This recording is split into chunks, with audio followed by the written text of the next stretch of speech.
You forget that there are two on, but the Seahawks taking on the Lions in yet another shootout. That's just what these two teams do when they meet. If you look at the last four meetings, I'm pretty sure they exceeded the over, speaking of gambling, each time in point totals. But when you look at how the Seahawks just dominated in first downs, 38-21, the 5 of 10 on third down, 516 yards to 389, 78 total plays to 50 total plays, passing yards, 383 to 273, rushing yards, time of possession, you name it, they beat them in that category.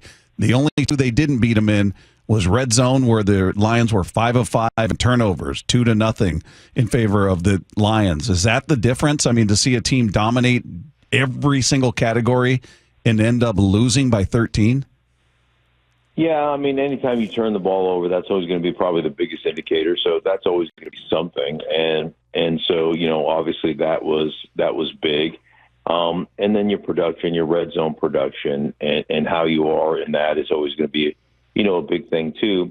Not that you get a moral victory, but you walk away from that feeling pretty good about what you did offensively, the way that Walker ran the ball. I mean, he was amazing. It was one of the greatest. That whole flip-de-do thing was one of the greatest plays I've ever seen in my entire life. Like, I kept thinking to myself, is he down by contact? Did the whistle didn't blow? Like, how did you not actually be downed on that particular play? It was incredible. So I think you take a lot away from that. Obviously, you let Jared Goff go 18 for 18, and he's not just dinking and dunking. He is pushing the ball down the field on some deep dig routes and some, deep over routes. I mean, he's absolutely dealing. And, of course, they're physical. They run the ball, and they're incredibly efficient. So they're just a damn good football team. And, obviously you gave up, what'd you give up, 40 or whatever you gave up to them. But that was a really good game. I think you walk away from that. It's one of those you can walk away from and say, hey, listen, we lost. Yeah, we'd like to clean some things up. Yeah, we can't give up some of the big plays and the things that hurt us in the red zone and all that stuff.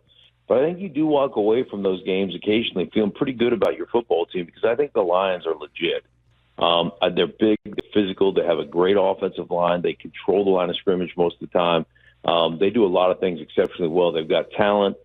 They can run. They've got all that stuff. But I think they're a really good football team. And so I guess you take something out of that and you say, hey, man, we've got a chance to be really good here in Seattle. And so I think you have to at least feel a little bit of comfort in that. Yeah, and the other thing, Mark, is we're trying to decide how much of that was the fact that they were down what ended up being 6 starters on defense. Julian Love gets hurt during the game, but, you had Big Cat, Byron Murphy, Mafe, Uchenna. It's Baker. I don't know. At a certain point, you try not to make excuses for that kind of thing in the NFL because it's always next man up. But I felt like that was a little excessive. Yeah, well, there's no question. All those things matter. There's a reason there are starters and there are backups, because the backups aren't as good as the starters. That's why the starters get to play. So that always, those are always things that hurt you. And there is that, you miss one, hey, everybody's injured, everybody's got to play hurt, everybody's this, that, and the other. But when you start missing 4, 5, and 6 of your guys, when you consider there's only 11 dudes that get to play at one time, that is a big deficit that you have to try to overcome. And so that does, it hurts. And the other thing is not only it hurts from a physicality standpoint and your ability to play that position and play that role, but it really hurts the defense and communication. Being able to communicate everything, being able to talk to one another, being able to be in the right place. Those things do get that gets lost in the wash, so to speak, because people just don't understand how much you have to communicate on a football field to actually be a really good team. So there's another thing that you would look at and say, well, that didn't bode well for them, and it never will when you lose that many guys that are starters. So acknowledging what they were missing, and you can't discount that and the impact it may have had. Did the game or the outcome at all change your opinion, Mark, of how you view the Seahawks? Because we talked about it going into this game that, all right, they beat a rookie in Bo Nix his first game, and then they beat Jacoby Brissett, and then they faced Skylar Thompson and then his backup, so you're playing the third-string guy. So it was you always say never apologize, but they were sort of qualified wins based on the opposition, and this was the first test, and they came up short. So does it change your opinion at all of how you view this Seahawks team? Actually, it changes my opinion that I think they're better than I thought they were. And you hang. What did they put 29 points 29 up on Detroit, and you dominate in the run game, and you dominate some of the offensive statistics, and you do what you did against them. Like that's a hell of a game. That's offensive output on the road, dealing with crowd noise. And let's don't make any mistakes. Like you look at Detroit right now. Obviously, Aiden Hutchinson's a really good player on one edge, and they've had an injury. Marcus Davenport is out, I think, for the season now. He got hurt, but they've had injuries as well. But they got B.J. Reader. I think Aleem McNeil. I think it's McNeil. Yeah, is a really good three technique. I think he's a really good player, a very undervalued player. At the defensive tackle position, I think Anzalone's a really good player. I think Jack Campbell's become a really good player. Like I said, they've got two safeties that are legit. Carlton Davis is a damn good player, and they left him locked up one-on-one with Metcalf, and we saw it eventually get him. So I think they've got like superstar kind of level players or star players at all three levels of their defense. And to put up the kind of offensive numbers you put up, and to be able to run the ball consistently, like Walker looked like the real deal. I mean, he looked great. I didn't realize he had that kind of speed. Yeah, it's the same thing we were saying. Yeah, I was like, damn. When he hit that corner, he hit 21 miles an hour around the corner on that burst, or where he went to the left and cut it back on that touchdown. It was incredible. That was a great run. So, I always thought of him as a bruiser and a guy that will run you over, and he proved to be that, no question about it. But I did not, he had that extra gear.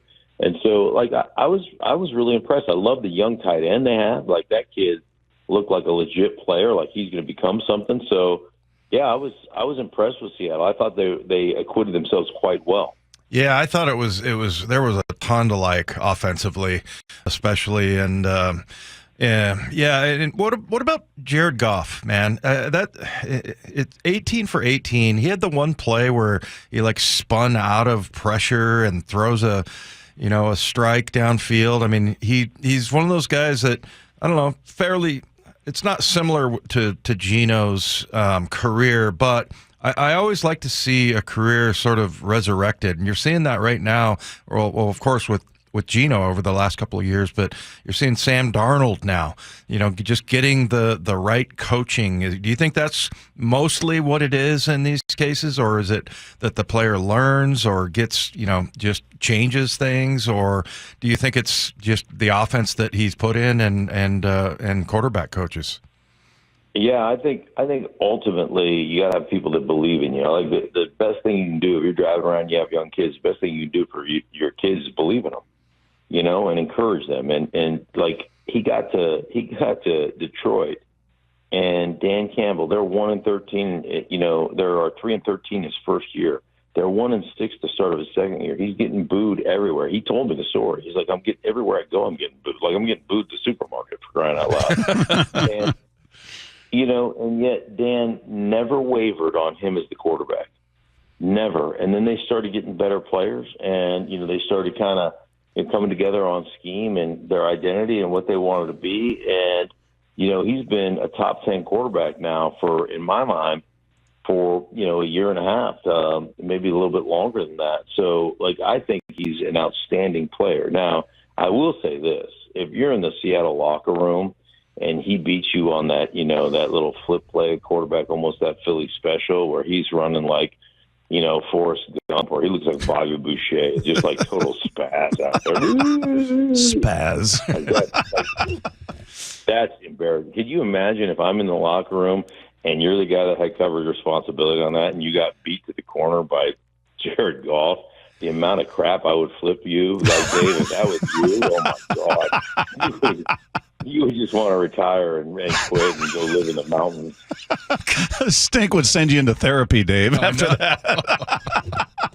You'd need a sports psychologist. You'd need meetings with your spiritual advisor. He'd have you wrecked. Well, and you know this, Mark, that when something like that happens to you on the field, you're like, oh boy, I'm going to hear about it.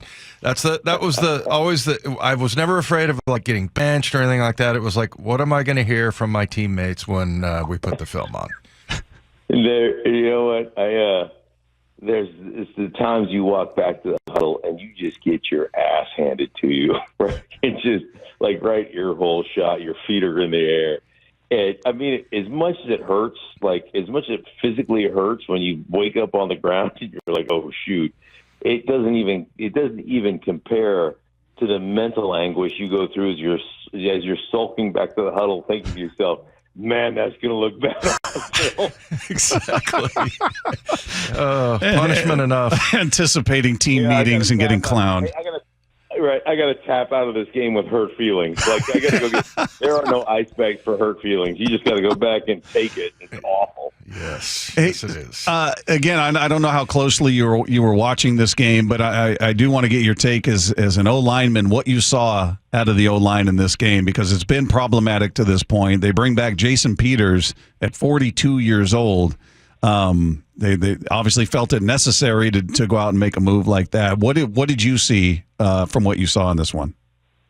Well, the competition. I watched the game obviously last night because I was doing. We did a lot of breakdown stuff on breakfast ball this morning. But yeah, I mean, obviously I watched it, and the kind of production they had, I thought they played well. I thought there was such a good balance, and from a coaching and play calling standpoint, when you have that kind of balance.